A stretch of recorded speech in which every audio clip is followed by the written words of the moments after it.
In this project, we will analyze different countries from different perspectives, resources, and tools that we have learned throughout the semester.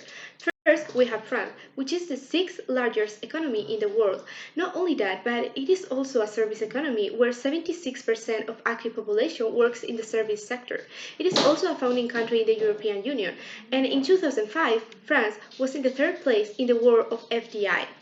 Then we have Chile, that is one of the few countries in South America that is considered a high-income economy. It is also the world's leading producer of copper, and during 2012, mining represented 59.5% of exports in the period. It has an economic freedom of 75.2, making its economy the 19th freest in the 2021 index. Economic freedom in Chile has generally declined since 2013, when the economy was on the verge of joining the ranks of free.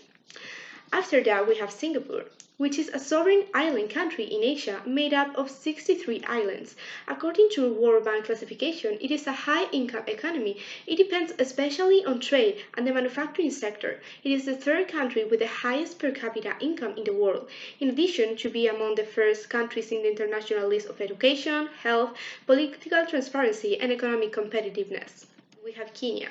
Located in the Horn of Africa, it is a low middle income economy and has a medium HDI. Its main economic traits are their main export are grass crop like tea. Agricultors employ 70% of its population. Food security has not been attained and famine and international aid are common. Tourism is also an important source of income. And finally, although infrastructures, industry and modernization of the primary sector have been promoted, lack of education, inefficient institutions and corruption undermine the efforts. Let's start with the growth analysis. In the graph below, we have the annual rates of growth of the GDP at constant prices, based 2010.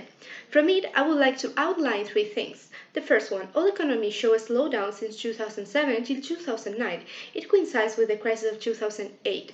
The second one, the exceptional rate of growth of Singapore in 2010 due to the increase in manufacturing of electronics and biomedicine products. All economies move in a similar way, an effect of globalization. That will be the third point. And the second thing we will study is the GDP per capita. In this index, we take as a base the GDP per capita of France. From this second table, we learn that people in Singapore have 29% more income on average than French Chinese, only 35% of the average income in France. And lastly, Kenya, whose average income per person will equally solely at 2% of earning of a person in France. In the development part, we have analyzed different indicators in order to know which country is the most developed one. We have used the Human Development Index as our main source to have this information. Not only that, but the components that are necessary to compute the HDI have also been discussed. So given this data, we have arrived at some conclusions. Not only Singapore seems to be the most developed country out of the four, but it has had an enormous evolution throughout the last decades. Following this country, we can find France, whose life expectancy and educational levels are pretty high too. But this does not come as a surprise, as countries that are in Europe tend to be more developed than others. Then we have Chile, which has an HEI level not as high as France, but still acceptable. However, our final country, Kenya, has shown to be the least developed one and the weakest, with the lowest life expectancy and GNA per capita. In the trade part, we have observed and compared both the imports and export of the four countries, highlighting Singapore in both since it is a highly developed open economy. Furthermore, with the analysis of the basic trade indicator, we have seen that at openness, Singapore is the country with the highest degree of interdependence of the economic system with the rest of the world.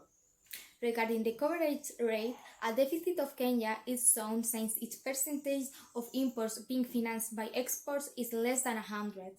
In addition, analyzing the price competitiveness, comparing the evolution of prices and costs of Singapore, Chile, and France, we observe that with the passage of time, France has decreased, which means that there is a real depreciation of the currency. National products become cheaper with respect to foreign ones. On the contrary, Singapore increased, which means that there is a real appreciation of the currency. National products become dearer with respect to foreign ones.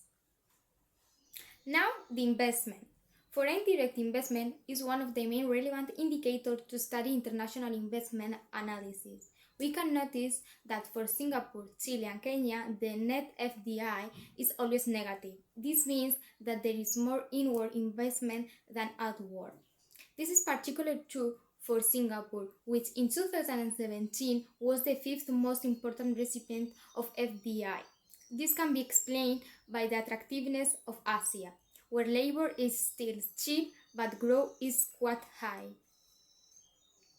This is also the case of Chile, which attracts mining companies, and Kenya, which has many raw materials that interest foreign countries. However, even if Kenya's FDI is always negative, it is more or less always around zero, which means that inflows are more or less equal to outflows in terms of investment.